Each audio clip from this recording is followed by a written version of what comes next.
Ukraine ने Crimea पर हमले करके कर्च स्ट्रेट ब्रिज पर हमला करके इसकी शुरुआत की थी। ये कहा गया अमेरिका और नेटो देशों को पुतिन का सख्त संदेश, रूस के खिलाफ हो हल्ला मचाना बंद करो, कहा पुतिन ने। जितनी भी आलोचना करो हमले नहीं रुकेंगे, पुतिन ने कहा। पुतिन ने चेताया रूस के मामलों से दूर रहे पश्चिम और नेटो।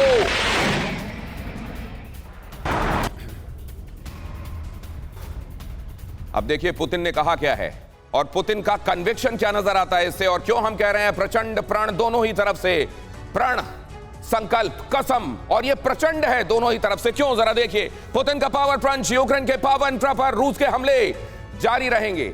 लेकिन जब ये कहा जा रहा है कि आप रशियन इंफ्रास्ट्रक्चर पर, एनर्जी इंफ्रास्ट्रक्चर पर हमला करके, तब जबकि -20, -16, -18 ये टेम्परेचर वहां चल रहा है, आप लोगों की जान से खेल रहे हैं, आप टेररिस्ट हैं। जब रशिया की तरफ यह कहा जा रहा है तो रशिया उसको किस तरीके से जस्टिफाई कर रहा है, देखिए जरा।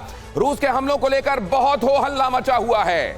पुतिन ने कहा हां हम हमला कर रहे हैं, लेकिन शुरू किसने किया? क्रीमिया ब्रिज पर किसने हमला किया? कर्च स्ट्रेट ब्रिज को किसने निशाना बनाया? कुर्स्क न्यूक्लियर पावर स्टेशन की पावर लाइंस किसने उड़ाई? डोनेट्स्क की वाटर सप्लाई किसने काटी?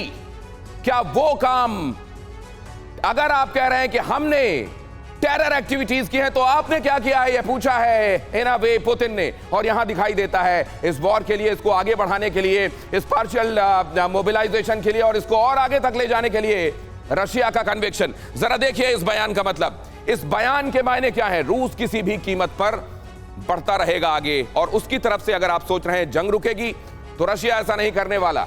यहां देखिए यूक्रेन पर हमले जारी रहेंगे, यह क्लियर कर दिया गया, और यह भी क्लियर कर दिया गया कि हमारे पास बहुत लेजिटिमेट रीजंस हैं कि हम आपके इंफ्रास्ट्रक्चर पर, एनर्जी इंफ्रास्ट्रक्चर पर क्यों हमला करें।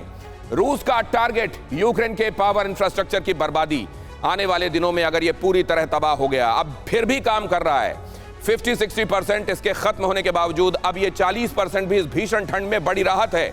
कम से कम वो कैंप्स, जो हीटिंग कैंप्स बनाए गए हैं जहां जाकर शेल्टर ले सकते हैं लोग, उन जगहों पर भी अगर बिल्कुल पावर नहीं पहुंचा तो क्या होगा आने वाले दिनों में। शुरुआत यूक्रेन ने की थी, खत्म रूस करेगा। नेटो की तरफ जाने का मन बनाकर और इस पूरे मामले को शुरू करके यूक्रेन ने इसकी शुरुआत की थी, आगाज किया था, और इसको अंजाम तक पहुंचाएगा रूस।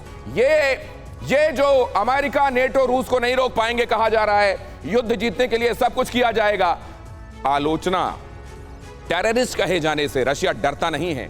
महायुद्ध अभी और लंबा चलेगा। ये जो इंडिकेशंस हो रहे हैं, ये जो कन्विक्शन है, ये कितना सही है या कितना गलत, अब ये समझने की कोशिश करते हैं और उसके बाद ले चलेंगे, आपको बताएंगे बाखमुट कहां है और उसका सिग्निफिकेंस क्या है। लेकिन पहले ओपी तिवारी सर, ये जो हमने देखा, रशिया ने दुनिया के सामने इनफैक्ट ये बताने की कोशिश की है कि हम सही क्यों हैं।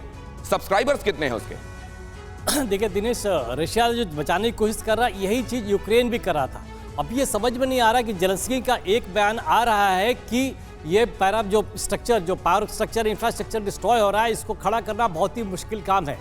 इसकी वजह से इनकी पूरी जनता, इनकी पूरी सिटीजन सब सफ़र कर रही है। हाउएवर ये तो प्रेसिडेंट या प्राइम मिनिस्टर ये तो बच जाएंगे, लेकिन इनको जरा भी ख्याल नहीं है कि यूक्रेन की जनता को क्या सफ़र करेगी, कैसे कर रही है। रशिया तो अपना प्लान चालू रखेगा। रशिया का तो प्लान सेग्रीगेटेड स्टैगर मैनर में अटैक करेगा, बिकॉज इसने सीख लिया, अपनी गलती सीख ली है। अभी क्या करता है कि ब्रेक के बाद एक बात मैं आपसे समझना चाहता हूं, ये बहुत इंपॉर्टेंट बात आप कह रहे हैं। दोनों ही तरफ जो लीडर्स हैं, उनको जो चिंता होगी वो इस बात की होगी कि उनका जनाधार कितना घट रहा है या कितना बढ़ रहा है। क्योंकि कहा यह भी जा रहा है कि रूस तब तक इंतजार करेगा जब तक इवेंचुअली वहां से जेलेंस्की को हटाकर किसी और को नहीं बिठा दिया जाता।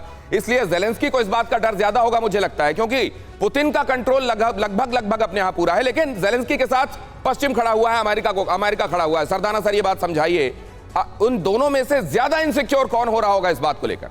देखिए, इनसिक्योर तो सबसे ज्यादा जो सफर कर रहा है और झेल रहा है ये सारी मुसीबत, वो है यूक्रेन की जनता।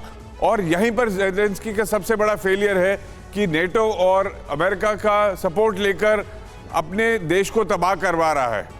तो सबसे ज्यादा मेरे ख्याल से उनको अपनी ये जो आपने बात कही है सर, $18 बिलियन के आसपास कुल मदद में से $18 बिलियन तो कहा जाता है कि साइफन होकर अमेरिका के पास पहुंच गया $20 बिलियन में से, और $2 बिलियन वहां पर ज्यादातर प्रेसिडेंटशिप को बचाए रखने के लिए जेलेंस्की ने अपने पास जमा कर लिए हैं, ये खबरें भी आ रही हैं। ऑपोजिशन को पूरी तरह सीखों के पीछे भेज दिया गया है। मैं जरा समझना चाहता हूं कि क्या वाकई जेलेंस्की भी इनसिक्योर हैं अपने देश में, या उनके साथ गजब का सपोर्ट है और उसी सपोर्ट के बूते वो लड़ाई लड़ पा रहे हैं। आशीष, बहुत जल्दी से आपसे इनपुट चाहूंगा अश्विनी सिवाच सर के पास जाने के पहले।